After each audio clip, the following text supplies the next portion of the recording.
Marks 1 month since Britain voted to leave the EU. It seems like longer, doesn't it? A lifetime, in fact. A result that surprised the pollsters, the pundits, the country and the world. Recently on the show, we had an in campaigner reflecting on what went wrong.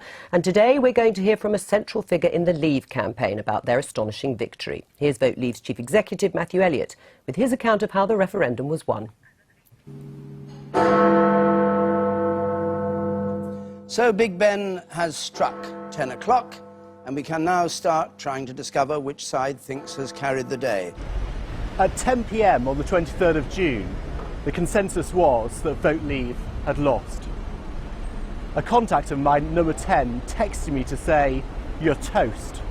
And even Nigel Farage was predicting a Remain victory. But after our final conference call with Boris Johnson, Michael Gove and Dominic Cummings, our campaign director, Gisela Stewart and I were still upbeat. People were talking that we'd lost. The evidence wasn't there. And of course, as the evening went by, it became clearer and clearer that we were winning. But I did not accept it until David Dimbleby said, we can now officially declare that Vote Leave has won. And that's when I think I punched there. The UK has voted to leave the European Union. I kept saying we need 2 speeches, but this was not really reciprocated. I think the mood was we only need a speech to concede defeat gracefully, but you and I didn't quite see it that way. Getting to that point was a long road. 5 years ago, I ran the No to AV referendum campaign. I took on this challenge as a test run for a possible EU referendum. We managed to turn public opinion from being 2-1 in favour of electoral reform to being 2-1 against. Alongside me at No to AV was Peter Cruddas. When I joined No to AV, it was a bit political. It needed that injection of business knowledge, and I think the same applied to Vote Leave. We had a big board, we had a big cross-section of people. What I brought was this business acumen. Having the funding and the right campaign team in place at Vote Leave was essential. But we had 3 big battles to fight. We were taking on the establishment, we were fighting UKIP, and we had to overcome the natural bias in referendums towards the status quo. To take on the establishment, we needed to recruit big beasts from the cabinet. We needed to show swing voters that serious people from politics, business, and other walks of life backed Voting Leave. If you look back to 1975, one of the reasons why the Leave campaign then was so unsuccessful is because the leading political figures were seen as very much outliers, in some cases even extremists. So to demonstrate that there were senior, sort of moderate, centrist figures campaigning to leave the European Union, I hope made a real contribution to the result of the referendum. But at the same time as taking on the establishment, we were also fighting UKIP and Nigel Farage. We knew that swing voters didn't want to feel they were voting UKIP by voting Leave. Resisting the overtures from UKIP so we could create a properly cross-party campaign was probably the toughest aspect of the referendum for the campaign team. At one point, the group closest to UKIP, Leave.eu, sent out a statement to MPs and the media saying that Dominic Cummings and I couldn't run a sweet shop. And Nigel Farage appeared on the Daily Politics to say that both of us should be sacked. This was a massively stressful period and the pressure was really on. But we weren't out to make friends, we were out to win the campaign. A week before the referendum, we were riding high.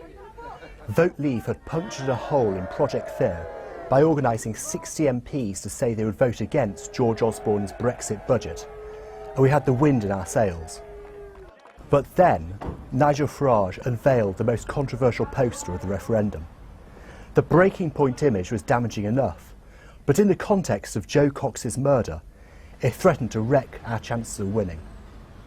Thankfully, it was clear to voters that UKIP was not part of Vote Leave.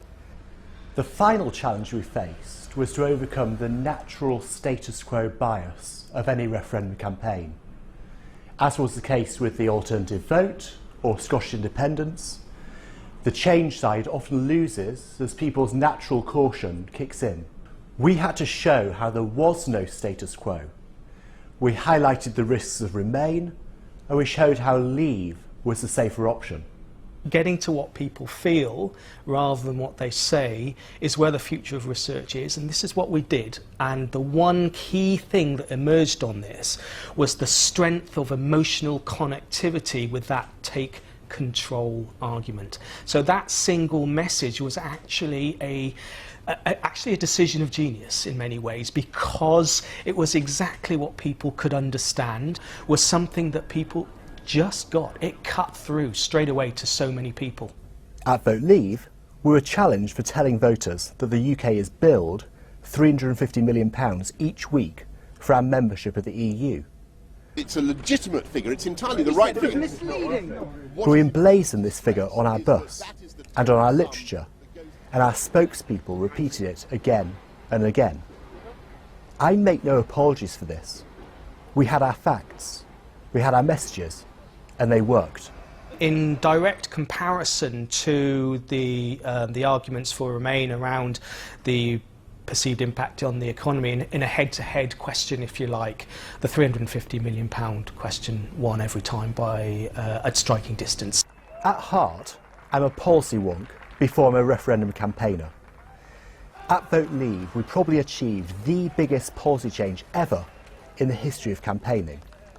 A month on, the repercussions from Vote Leave's victory have already been immense.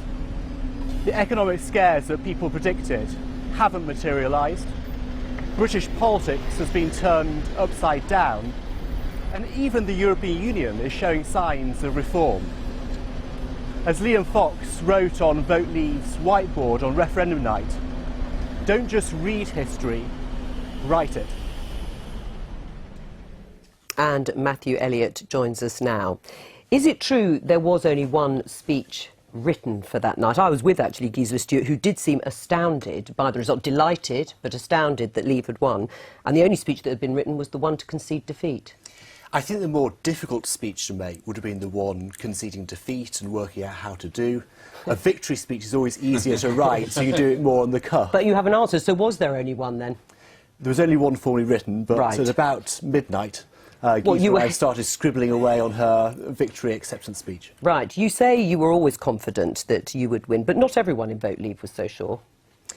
I think from sort of February, once we saw the deal, once we saw the terrain, we always felt quite sure that if it got to the final stage of the referendum, and it was still 50-50, we were still in contention, then we could actually get across the line and win, because we knew that we had our voters more enthusiastic, and also we felt our ground game was better. Right, and on the ground game, let's talk about that £350 million figure, because you say you make no apology for it, but you promised something you couldn't deliver, and you knew you couldn't deliver £350 million being spent on the NHS, so you lied, effectively.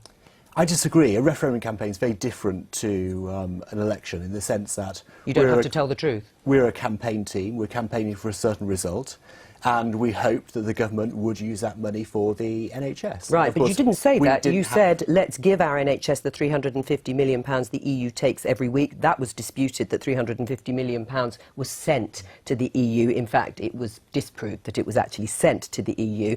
But then to promise that amount of money, which then people distanced themselves from immediately afterwards, was dishonest. I think the key point was that it could have been delivered by the government. We would like to have been delivered by the government, but Vote Leave didn't become the government afterwards. Right. What about the infighting that went on? I mean, you talked about that. You said that was very difficult to deal with. Was it something that really undermined the Vote Leave campaign? The key point was that we always had the vision of basically a cross-party, business-led campaign involving senior people from politics, business, the military, other walks of life. That was the best way of actually convincing those swing voters that actually it was a moderate, sensible, mainstream thing to do to Vote Leave. And that's why it's important that we weren't dominated by UKIP and had our separate independent campaign. You were on the Leave side, Fraser. Were you surprised? Yes, I was really surprised. I don't know any journalist actually who predicted that Leave would win. I mean, the polls repeatedly told us otherwise. Of course, we knew not to trust them from last time around, but you'd think they'd have the house in order. They didn't. The momentum seemed to be going with the government's side. When you think about, you had pretty much every single member of the establishment on behalf of the status quo, the government, the opposition, the Bank of England, all these economists, and you had this ragtag bag, if you don't mind me calling you that, Matthew, of insurgents on the other side. So I don't know anybody who predicted a Brexit victory, but one arrived in what was certainly the most extraordinary political victory, I think, in our living memory. But it feels like a lifetime now since the vote, or it does to us anyway. Boris Johnson and Michael Gove, key personalities in that Leave campaign. They won the war, if you like, but they just haven't been anywhere in the piece. Well, Boris is Foreign Secretary. But one of the extraordinary things about politics is that what follows a tumultuous event that you've just brilliantly described is never logical. And so you have a Remain Prime Minister in place, albeit one who kept a very low profile during the referendum. Michael Gove nowhere to be seen. And if you like, the Boris Johnson thing was a surprise even to him, I think, in the end. What, becoming Foreign Secretary? Yes. But he had two surprises. Michael Gove suddenly standing, yes, which is an extraordinary sort of Shakespearean drama. And then returning, where many people were saying, oh, well, he's going back to sort of writing his books on Shakespeare and things. So that was a major weakness, though, I think, in the campaign, that there was no follow-through. The lack of organisation was just jaw-dropping, staggering, and I think indefensible. Right. I mean, on that, looking ahead, what about a group being formed to hold the Brexit department to account, to watch for any, as you would no doubt see it, backsliding? I would see it slightly differently. I think there's a need for a group to work with the government. You have groups like the Centre for Social Justice, who work very closely with Ian Duncan-Smith, or groups like the New Schools Network, working with Michael Gove when he was at the Department for Education. So there might be a need for a group to actually help expand on the idea, help Do you think flesh there out the should plan. be one? I think there should be, yes. And would you be part of that? We'll have to wait and see. Right. I mean, this is what's being talked about now, is holding the government to account. Absolutely. I tell you, the most important thing, to my mind, is the status of EU immigrants. Throughout the campaign, everybody in Brexit said there should be no question that the EU immigrants will stay here. No question of repatriation. And Nigel Farage said that. Every political party said that. Theresa May broke from this consensus, and now she has put the skids under 3 million EU nationals living in Britain. They're being sent letters up in Scotland saying, well, you're safe for now, but maybe you might get sent back later on. An awful thing, and somebody should be holding her to account from that. Nobody is. But you see, the lack of precision in the immediate aftermath, I don't blame the Brexiteers. They had to win a campaign, and they won it. I don't blame what you did about the NHS. All's fair in a campaign. I blame David Cameron for offering this thing in the first place, a sort of binary referendum on in or out, where no one was under any pressure to explain what out would mean in any great detail. You had a campaign to win, but that's a different objective, which you did brilliantly. And that is the problem with referendums. I understand why he felt he had to call it, but they are dangerous devices, because you then, once it's called, you just focus on how you win it. And the threshold now issue is we also face the consequences, Yes. and no one is entirely sure what Brexit is going to mean. Did you enjoy it? I loved it. So however difficult it was with Would the you have said infighting, you that if still you had enjoyed lost, it? out of interest? If you had lost, would you have still said, in retrospect? It was a tough year. It was a really tough year, but it feels a great sense of achievement. Well, yes, because you won, yeah. I think it would have been much tougher if we lost, of course. Well, you didn't, so thank you very much. You didn't, frankly, have the balls to put country before party.